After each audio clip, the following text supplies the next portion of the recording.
Olá!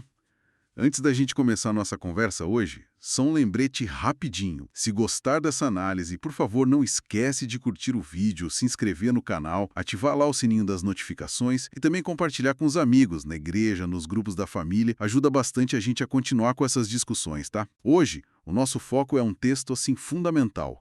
Gênesis capítulo 2, do versículo 1 ao 25.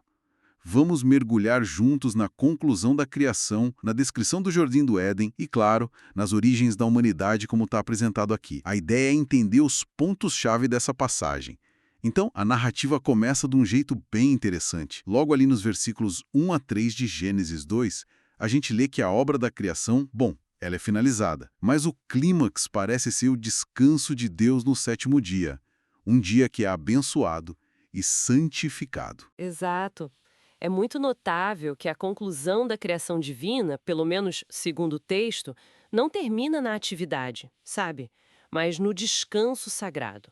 Isso introduz desde o comecinho uma perspectiva sobre o tempo e até sobre o propósito que vai além da mera produção. Estabelece um ritmo divino, né? Entendi. E a partir daí, como que a humanidade entra em cena? Gênesis 2, ali pelos versículos 4 a 7, descreve um cenário quase primordial, né? Antes da chuva, da agricultura como a gente conhece. É nesse contexto que Deus forma o ser humano do pó da terra. Uhum. E o detalhe crucial é o sopro de vida nas narinas.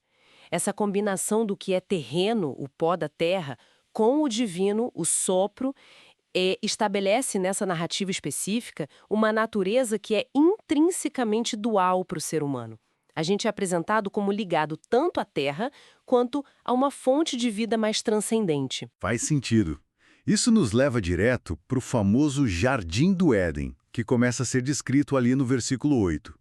Deus planta um jardim, a leste, um lugar que parece perfeito, com árvores bonitas, frutíferas, e bem no meio, duas árvores com nomes bem significativos. Sim, a árvore da vida e a árvore do conhecimento do bem e do mal. E a descrição continua, né? Menciona rios como o Tigre, o Eufrates, fala de riquezas como ouro, pedras preciosas, pinta um quadro assim de abundância, de provisão ideal. Mas é a presença dessas duas árvores centrais que introduz uma certa tensão na história, entende? Vida irrestrita versus um conhecimento que tem condição. E o ser humano é colocado nesse jardim não só para aproveitar, mas ele tem uma responsabilidade: cuidar e cultivar. É o que diz o versículo 15. E junto com essa tarefa vem uma instrução bem clara, ali nos versículos 16 e 17. Pois é. A permissão para comer de todas as árvores, exceto uma, a do conhecimento do bem e do mal, e a consequência da desobediência apresentada como morte. Isso já introduz de cara os temas da liberdade, do limite, da escolha e da responsabilidade na relação entre a humanidade e o Criador, segundo essa passagem, claro. Logo em seguida, o texto toca na questão da solidão. Lá no versículo 18 de Gênesis 2, tem aquela declaração forte: não é bom que o homem viva sozinho. Isso então leva à formação dos animais. E é interessante observar o processo descrito nos versículos 19 e 20. O homem nomeia os animais, que é um ato que, no contexto cultural antigo, muitas vezes significava compreensão ou até autoridade. Mas mesmo com toda essa diversidade, nenhuma auxiliadora, idônea ou talvez correspondente é encontrada entre eles. Isso destaca uma necessidade humana bem específica de relacionamento, né? Exato. E a solução que a narrativa apresenta para essa necessidade é bem única. Gênesis 2, 21, 22 descreve Deus fazendo o homem cair num sono profundo. Tira uma costela e, a partir dela, forma a mulher. A reação do homem, lá no versículo 23, é de reconhecimento imediato, tipo, agora sim, esta é osso dos meus ossos e carne da minha carne. Uhum. E essa origem compartilhada é usada no texto como a base para a afirmação que vem logo depois, no versículo 24.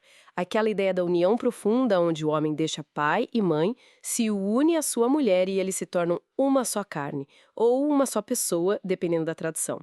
É a fundação textual para a ideia de casamento, de parceria íntima. E o capítulo termina no versículo 25 com uma nota sobre a condição inicial deles. O homem e sua mulher viviam nus e não sentiam vergonha. Uma imagem de inocência, talvez, transparência, antes dos eventos do capítulo seguinte. Olhando para Gênesis 2 como um todo, quais seriam os grandes pilares que ele estabelece? Olha, essencialmente, este capítulo fundamenta dentro da narrativa bíblica algumas coisas-chave. Primeiro, a sacralidade do tempo, com o descanso. Depois, a origem e o propósito inicial da humanidade, cuidar da criação, se relacionar com Deus e com o próximo. Também introduz a lei e a escolha moral. E, por fim, estabelece um modelo para a relação conjugal e para o companheirismo humano, enfatizando muito a interdependência e a unidade. Realmente, uma base narrativa com implicações muito profundas para diferentes visões de mundo. Sem dúvida. E isso nos deixa com uma questão para pensar, né? Como essa ênfase toda do texto na formação a partir do outro e na união como uma só pessoa, essa ideia de interdependência fundamental, como que ela conversa com as nossas noções de hoje sobre individualidade e relacionamentos? Fica aí a reflexão. Excelente ponto para a gente pensar.